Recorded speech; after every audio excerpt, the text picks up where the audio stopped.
So I was asked the other day, Darcell, how do I deal with negative and or toxic family members?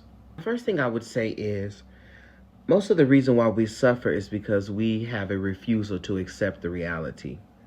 Sometimes we have to accept that this particular family member is going to remain how they are, and nothing is going to change. And they've been this way for a very long time, and they are not willing to change. And if they are unwilling to change, you cannot waste your time and your energy pleading for them to change. You have to accept their right to be in that state of consciousness.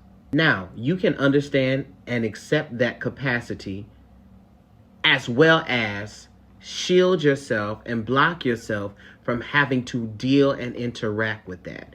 Accepting that this is their truth, this is their condition, this is their limitation or capacity does not mean that they are still not wrong as hell. The next thing I would say is that the things that they say and do has everything to do with themselves and has nothing to do with you.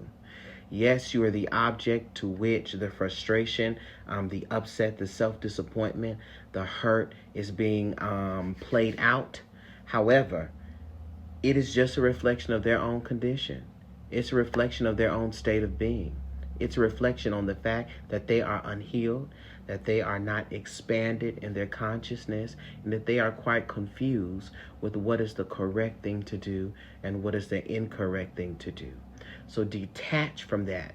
What they say is not what is true. What they say is the truth that they have created from forth their trauma lens, from their hurt lens, and from the depths of their spiritual confusion. If you so happen to live with your toxic family member or parent or whomever it is, I would definitely tell you that until your external environment changes, your internal environment has to really be up to par. So get in alignment with your spiritual practices. Make sure you're doing your meditation, your prayer, your journaling, your reading, your grounding, your energy work. Make sure that your internal environment is on point, because that is the only thing you have control of, is your own inner peace. And soon, what will then happen is your inner peace will project to your external environment. Internal environment projects to external environment. That's the universal law of correspondence. And you will see that the amount of peace that you have inside of you, the outside of you has to reflect that. And so because of that principle, your environment has to make a way for you, right? Your space has to open up because you can no longer stay where you do not resonate. And through the practice of the internal environmental upkeep, the inner peace, the spiritual practice, no matter where you go, if chaos is abound, chaos is in the midst, problems and things are occurring around you, you will be at peace, right? That's the goal, to be so in alignment with divine serenity that no matter what is happening around you, you can stay centered and focused on self and what you need to do to stay well. Now, is it sad? Is it unfortunate that you cannot be in communion with this family member? Absolutely it is.